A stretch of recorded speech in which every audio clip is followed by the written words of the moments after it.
You ever notice how the smell of motor oil never really leaves your hands, no matter how many times you wash them? That scent, that mix of rust, grease, and memory, clings to you like a damn tattoo, invisible but always there. I used to hate it when I was younger, swore I'd leave this town and the Hale garage in my rearview for good. But funny thing about time, it smooths the edges on pain and sharpens the pride in what you were handed. My old man built that shop with nothing but his busted-up knuckles and a Sears credit card. It was his life, and now it's mine. Every inch of chrome, every half-finished '68 Mustang in the bay, every crack in the concrete floor tells you something if you know how to listen. And I listen, always have. Which is why when Mallory started keeping her heels in the foyer instead of the closet, or when her phone stopped buzzing after 10 like it used to, I didn't say a word. Just listened. She thought I was too distracted by axles and carburetors to notice the way she smiled differently when certain names came up. Like I'm stupid. Like I'm background noise. That's what people like her do. They underestimate you until the very tools you use to build their comfort become the weapons they never saw coming. Still, I let it ride. Love, or the habit of it, makes you soft until the crack runs too deep to fill. It wasn't the missing warmth in her eyes that finally broke it, or the way her phone never left her side. No, it was a goddamn receipt, tucked in the glove compartment of her Range Rover, which I detailed for her every Sunday like a fool. There it was, plain as day, $4, $300 charged to my business account for a limited edition installation piece.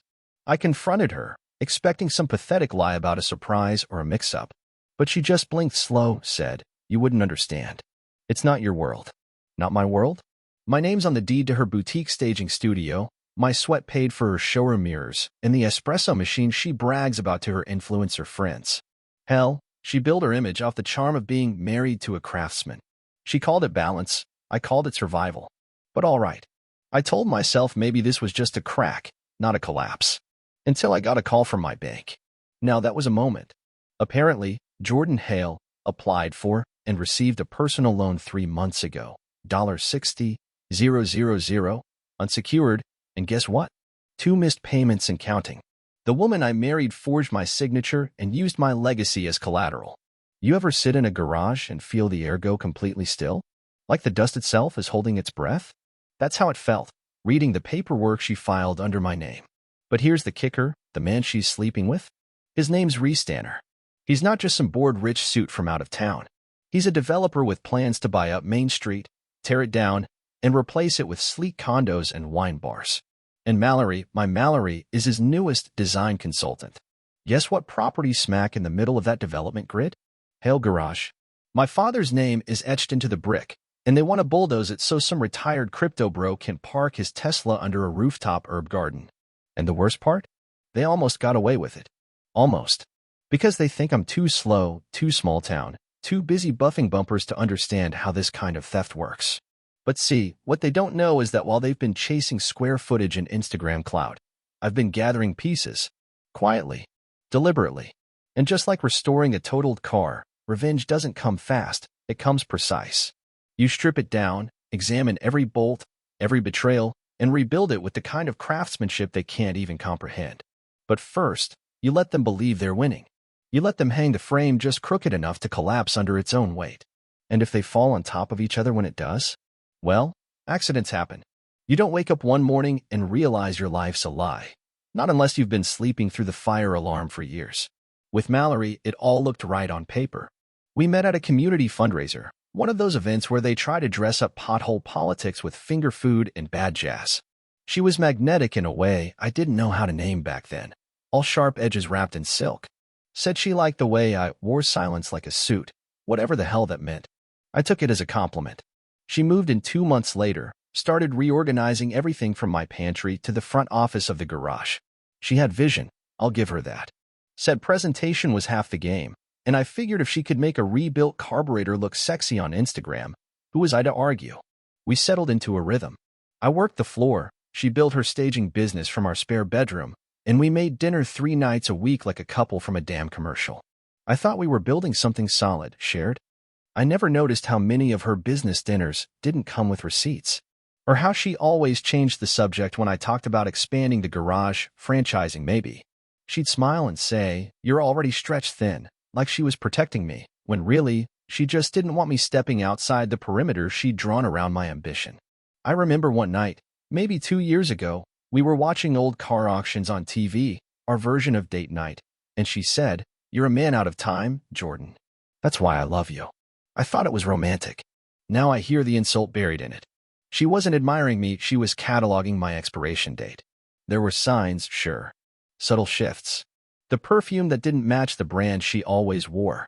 The sudden push to separate our finances for tax purposes. The way she started putting everything on the calendar, as if she needed an alibi for every Tuesday and Thursday. But I told myself not to be petty, not to dig where I had no proof. That's the thing about trust, it rots slow, from the inside out. And by the time it collapses, you can't even tell what held it together to begin with. I kept patching over the silence, filling the space with late hours and good intentions. We'd host cookouts in the backyard, laugh with friends, make love like nothing was fraying at the edges. She was a professional at performance, and I played my part, husband, provider, the guy who didn't ask too many questions. Even when I found that credit card statement with the flights to Palm Springs, a girls' weekend, she said, I let it slide. Because I wanted to believe we were the same people who slow danced in the garage to Springsteen on our wedding night. But that version of us died quietly, somewhere between her ambition and my loyalty. The peace we had was counterfeit, held together by routine and my refusal to confront the gut-deep unease I felt every time she smiled just a little too long after checking her phone. Foreshadowing, that's what they call it in books. Little moments that don't mean much until the whole thing unravels. Like the fact that she started locking her filing cabinet. Or that she didn't want me talking to her assistant when I offered to help fix her office AC. Or how she flinched, just slightly, when I told her I'd bumped into Restanner at the hardware store, that smug handshake a little too familiar for a man who supposedly only knew her through a networking event. But back then, I filed it all under noise. I had cars to restore, payroll to meet, and a wife who kissed me goodnight, even if her eyes were already somewhere else. Looking back, I wasn't blind. I was willfully quiet. I let the storm gather overhead because I didn't want to admit I heard the thunder. And now? Now I know better. The past wasn't peaceful, it was prelude. Every ignored instinct was a brick she laid in the path to betrayal. And I was too damn proud to stop her. It was a Tuesday, just like any other, except it wasn't, not really. The kind of day where everything looks normal from the outside, like a freshly polished hood with a busted engine underneath. I've been up since 5, hands deep in the guts of a '72 Camaro a client wanted ready for a weekend show, sweat in my eyes and Springsteen humming low on the radio. Mallory was supposed to be staging a mid-century modern in Silverwood, some fancy place with floor-to-ceiling windows and mood lighting that made even dust look like design. She left in a rush that morning, barely touched her coffee, just a quick kiss on the cheek and that chirpy, wish me luck, tone she only used when she wanted something. Around noon, I went into the office to grab a part invoice, and her iPad was still sitting on the desk, screen glowing like it had something to confess. Normally, I wouldn't have touched it, wasn't my habit. But something pulled me. I told myself maybe it was an email she forgot to send, maybe she needed a client file. That's the lie I used to open it. What I found wasn't proof, not quite, but it was enough to make my stomach fold in on itself. A calendar notification color-coded in that neon pink she always used for personal time titled Meet Are at Alta Lofts. Finalize vision. I stared at it for a long time, like it might transform into something innocent if I blinked hard enough. I didn't recognize the name at first, but art didn't leave much to the imagination once I remembered the way Restanner smiled when he shook my hand, polite, smug, like he knew something I didn't. And Alta Lofts, I'd heard that name too, in passing. One of those boutique luxury builds he was pushing through planning. I didn't say anything. Not right away. I closed the iPad like it had burned me and went back out to the Camaro, but my hands weren't steady anymore. Every turn of the wrench felt like I was clamping down on my own chest. That night, she came home with a bottle of wine and a smile like sin dipped in sugar. Told me her day was long, the clients were clueless, and could I believe someone tried to put a red velvet couch in a minimalist layout? I nodded, made dinner like nothing was wrong. But something in me shifted. The first hairline fracture in the illusion. And then came the moment I can't unhear. I was in the garage 2 nights later, late, trying to finish up some paperwork and pretending I still slept through the night. She was on the phone, pacing the kitchen. Didn't know I'd left the garage door open. Didn't know her voice carried when the wind cut through the back lot just right. She laughed, really laughed, this light, carefree thing I hadn't heard in months, not with me anyway. And she said, "No, he has no idea. He still thinks I'm working overtime." It's almost adorable. Just like that. A punch in the chest wearing pearls. I stood there, hidden in the shadows of my own goddamn shop, listening to the woman I loved talk about me like I was some sweet, clueless bumpkin too busy fixing engines to notice the ground shifting under my boots. I didn't move, didn't storm in, didn't say a word. I just stood there, letting the cold crawl into my bones. She hung up a minute later, and I slipped back into the garage like I'd never left it. But everything changed that night. The house was the same, the smells were the same, her perfume, my coffee, the distant hum of traffic, but something fundamental had broken. I'd seen behind the curtain. Not enough to drag her into the light yet, not enough to make her confess. But the seed was planted, and once it's in the soil, there's no pulling it out. Suspicion became my shadow. Every client meeting became a coded threat. Every smile felt like a test I was supposed to fail.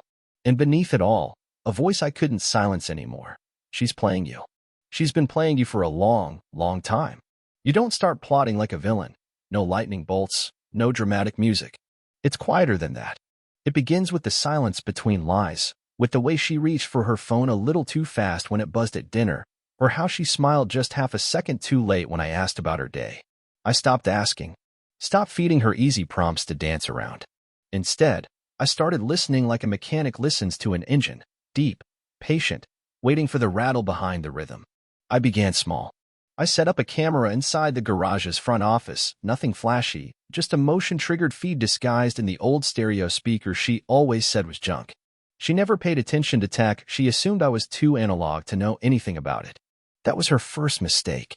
Her second was leaving the garage keys on the hook even after she started dropping by to pick up papers during hours I wasn't there. I let her think I was too dumb or too trusting to notice. What I noticed was the timestamps. She'd roll in on days she claimed to be across town, head straight into the back office, stay 10, maybe 15 minutes, and leave with nothing in her hands. Once she brought Reese.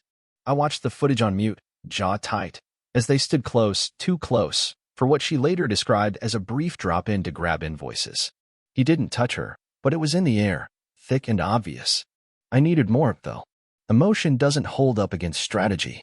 So I called in the only person I trusted with something like this, Manny Ortega. He's been working my paint booth since before my dad passed.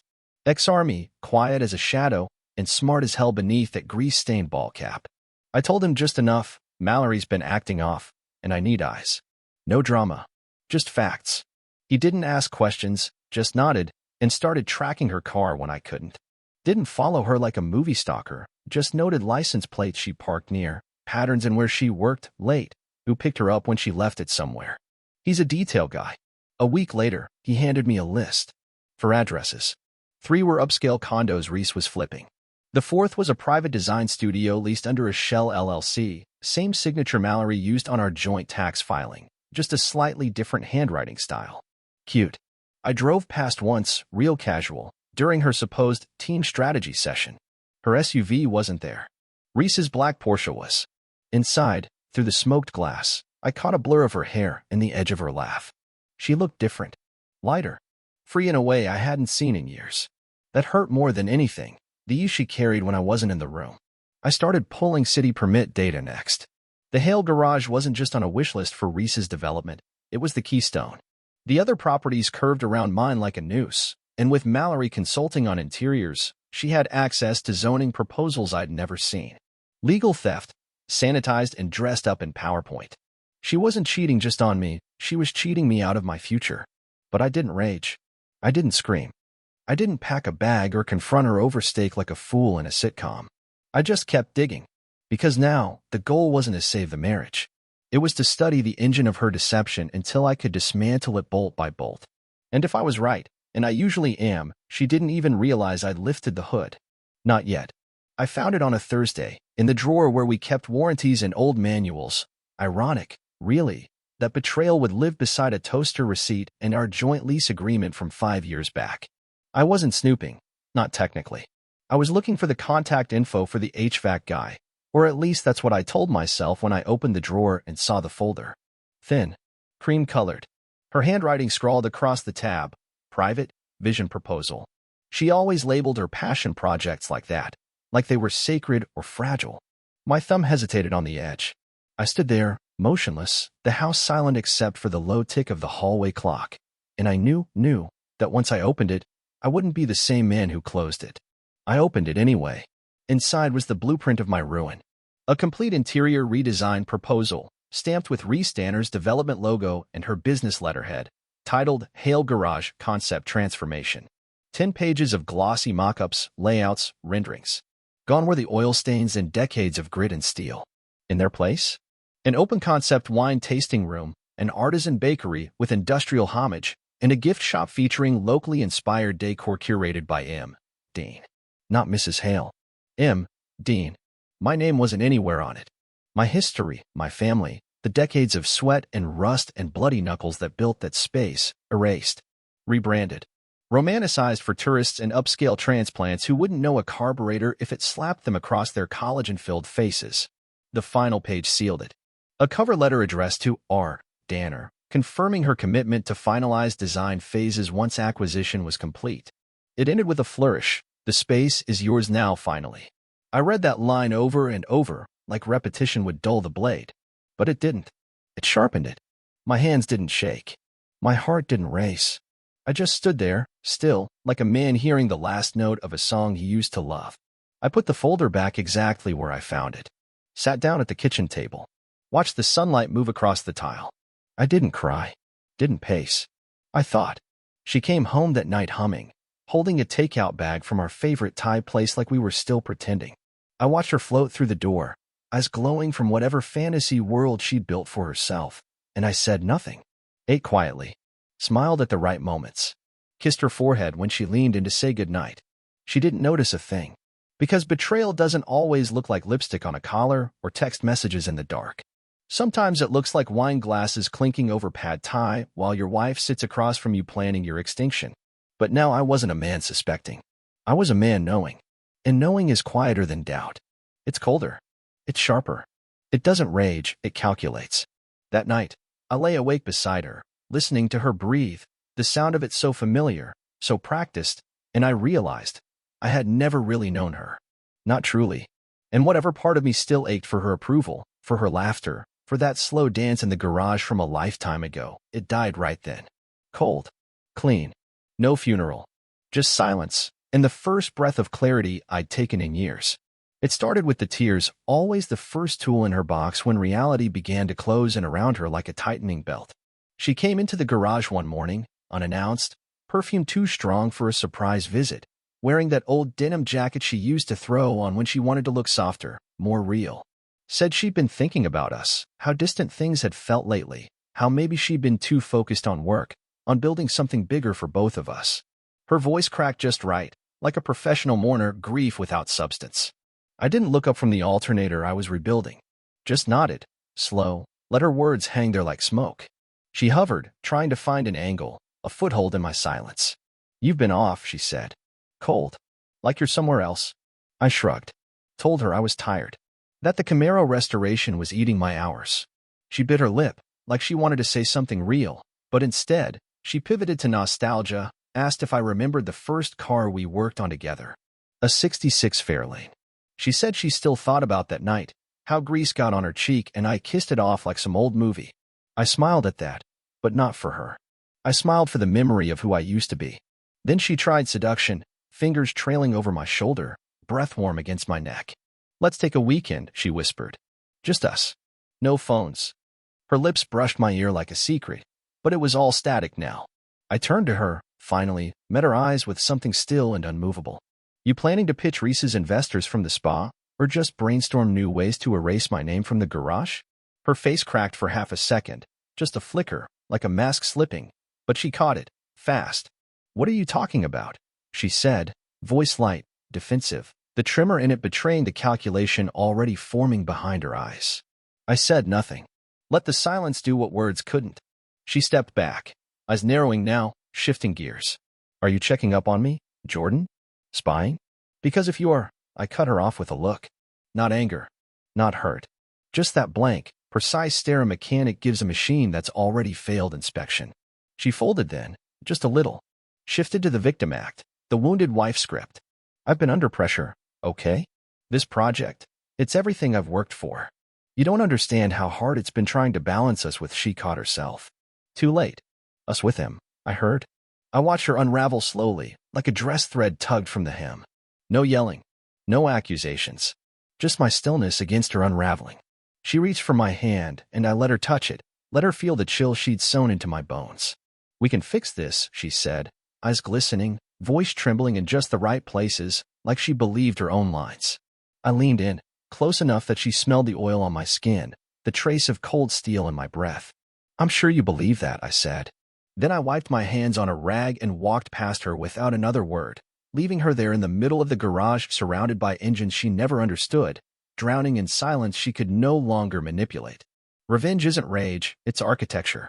It's blueprints drawn in silence, reinforced with every lie you didn't react to, every insult you absorbed without flinching. By the time Mallory stood in that garage trying to claw her way back into a version of my life she'd already sold off in pieces, I was done bleeding. What came next wasn't about fury. It was about precision. First thing I did was call my contact at the County Historical Registry, Ms. Holcomb, retired now, but still sharp as a tack and fond of my father. I told her I'd finally decided to push for landmark status on Hale Garage, framed it like a sentimental move, something to preserve the legacy. She was thrilled. 2 days later, she connected me to a nonprofit historical preservation firm that specialized in fighting commercial rezoning. They loved the narrative, third-generation family business, original structure, part of the community. I fed it to them with a straight face while Mallory was busy sending out glossy design drafts to boutique investors. Then I called Reese's office anonymously. Left a tip that the Zoning Commission was reviewing all permit approvals linked to shell corporations flagged for conflicts of interest. A lie? No. Just a premonition I intended to make true. Manny helped me dig up records. Turns out one of Reese's dummy LLCs listed a former city planner as a silent partner. Shady enough to stall his permits, especially once local reporters started sniffing around. I knew a guy at the Chronicle, wrote a puff piece on my garage years ago, still owed me a favor. I sent him some documents, no name attached, and hinted at a corruption angle. Let him dig. Meanwhile, I quietly transferred Hale Garage into a private trust, shielded from marital assets under a clause Mallory herself had signed back when she insisted I modernize my estate planning. Her signature was right there. She thought it was about life insurance. Never read the fine print. Never thought I could play the same game she did. While she smiled her way through real estate brunches and clinked glasses with men who saw her as temporary sparkle, I was bottling lightning. I canceled our shared credit cards. Shifted our joint account to a personal one under the pretense of bookkeeping simplification. She didn't even notice, hadn't contributed more than a decorative penny in months. Then I paid a visit to the developer of a nearby project she'd been courting, told him, man to man, that the woman pitching him design services was facing legal review for misuse of business funds and possible fraudulent property filings. I watched his face change as the risk-to-reward ratio recalculated in real time. Reese's calls to her started thinning out after that. Her calendar emptied. Her voice got tighter on the phone. I didn't say a word. Just came home on time, kissed her cheek, smiled like a ghost. The trap was set, and all that was left was to let gravity do its job. Because the truth is, Mallory thought I was a man who only knew how to fix things. She forgot some machines can't be fixed. They can only be taken apart, piece by piece, until all that's left is the noise they used to make. It started with the permits, always the permits. One day, she's sitting in a cafe with a sleek MacBook, talking timelines and tile samples to some gray-haired investor who thinks her lipstick means competence, and the next, she's getting CC'd on an email from the city planner's office marked urgent. Zoning compliance review. I watched her read it from across the room, pretending to refill my coffee at the counter, just close enough to hear the pitch of her voice drop as the words sank in. That was the first domino. The second came fast. Reese stopped answering. No more Friday meetings, no more late-night FaceTimes. She called 3 times that week, left voicemails that got shorter and sharper. I knew because I cloned her phone 6 weeks ago, quietly mirrored every call and message to a burner in my truck's glove compartment. I played them back like music.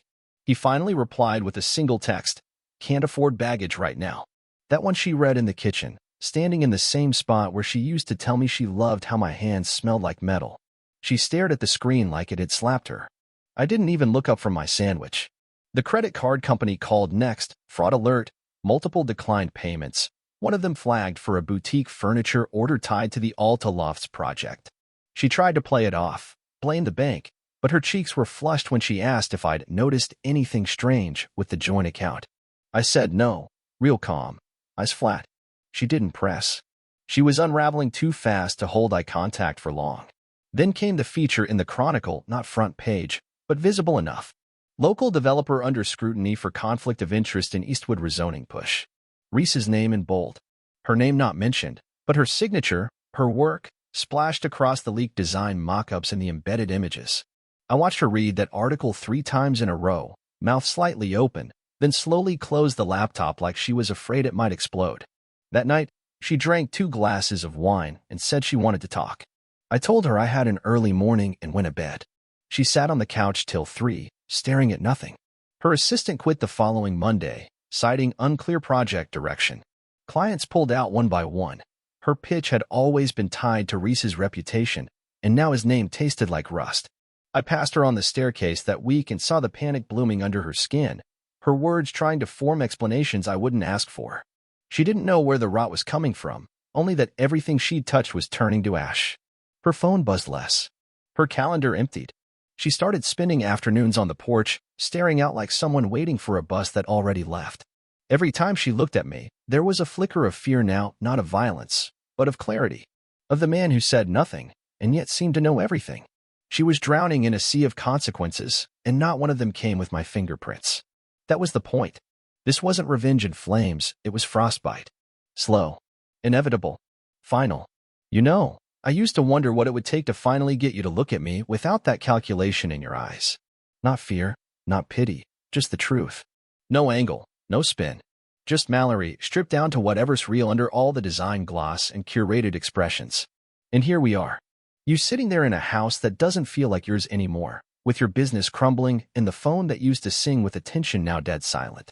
You keep waiting for a fight, don't you? For yelling, for accusations, for me to fall apart in front of you like some humiliated fool who just figured out his wife was a liar. But you're late, sweetheart. That version of me died the moment I saw your name on a proposal to bulldoze everything I've ever cared about and call it artisanal retail space. You didn't just cheat on me, Mallory. You tried to erase me. You used my legacy like stage decor for your little empire of taste, smiled in my face while you planned to sell my father's name for square footage. And the worst part? You thought I wouldn't see it. Thought I was too simple, too loyal, too slow. You mistook stillness for stupidity. But here's the thing about men like me. We don't panic. We observe. We remember. We wait. So let me be clear, since clarity's all I've got left for you. Every setback you've hit in the last 6 weeks? That wasn't luck. That wasn't karma. That was me. I pulled every thread, closed every door, rewired the whole circuit while you were busy picking out countertop textures. You were building a future with stolen tools, and now you're choking on the blueprints. Your design studio? Frozen under audit. Your accounts? Emptied the second I cut off the line you never bothered to check. Your name? Quietly blacklisted from every firm worth its showroom in this town. And Reese? He was never going to save you. He already found another visionary. You weren't special. You were a placeholder with a nice voice and better legs. He just needed you to get him through phase 1. You were convenient, not irreplaceable. But me? I watched. I waited. And I made sure every ounce of what you stole was clawed back inch by inch, without a single scream. So no, I'm not here to ask why. I'm not here to salvage anything. I'm here to make sure you understand that I saw you, clearly, for the first time, and I still chose not to destroy you publicly. Because what's worse than losing everything? Watching it slip through your fingers while the only man who ever really knew you walks away clean. That's the punishment, Mallory. Not rage. Not revenge porn or courtroom drama. Just you, alone, surrounded by ruins only you designed, wondering how I stayed so calm while I dismantled your world with the same care I used to restore an engine. I was always the better builder. You just never noticed until it was too damn late.